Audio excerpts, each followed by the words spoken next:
pare. Pare, nakakailang araw na tayo dito sa Amerika. Oo nga, sarap dito sa Disneyland. Oo. Siguro naman meron na kayong mga natutunan. Ay, oo naman. Paanong natutunan? Anong klase? Mga natutunan English. Okay. Pare, gusto mo testingin mo pa kami?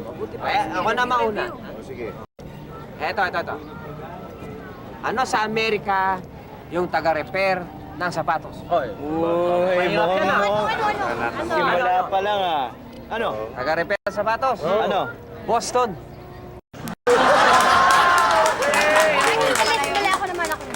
Ano sa Amerika ang bus? Bus! Ano? Bus? O bus, bus. Ano? Shuttle. Wow! O, sino ba? Sino ba ang nakaka... Ako. Sige, Wendell.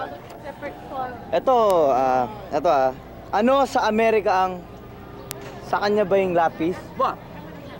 Kanya ba ang lapis? Kung talagang nag-ano lang kayo Ano? Ang hirap niya na. Alam niyo? Sige, hindi. Ano? Sa kanya ba ang lapis? Pennsylvania. Ito, medyo mababa rin. Ito yung ano sa Amerika, yung tsaka hindi na sariwa. Tsaka hindi na sariwa. Oo. O, ano? Ito yung tinatawag na Atlanta. Ayos. Ayos yun. Ano naman sa Amerika ang nagsipilyo ka na? Ay, alam ko. Alam ni Wendell yan, baka sige. sabihin. Hindi, akalimutan. Sige, Ano? Nebraska. Ay, ano tawag sa Amerika pag andyan ang parak. Alam ko. Basta Alam alam ko. ni Wendell yan, sa Bronx yan. Andyan ang madami. parak. Andyan ang parak. Ano? Eddie, Indian na. Police. Ayun. Teka. Medyo Ito nahirap. matindi. Ito madali lang. Sige nga. Pero talagang sigurado kung alam nyo kung ano ang English to. Ano sa English? Ano sa Amerika pala?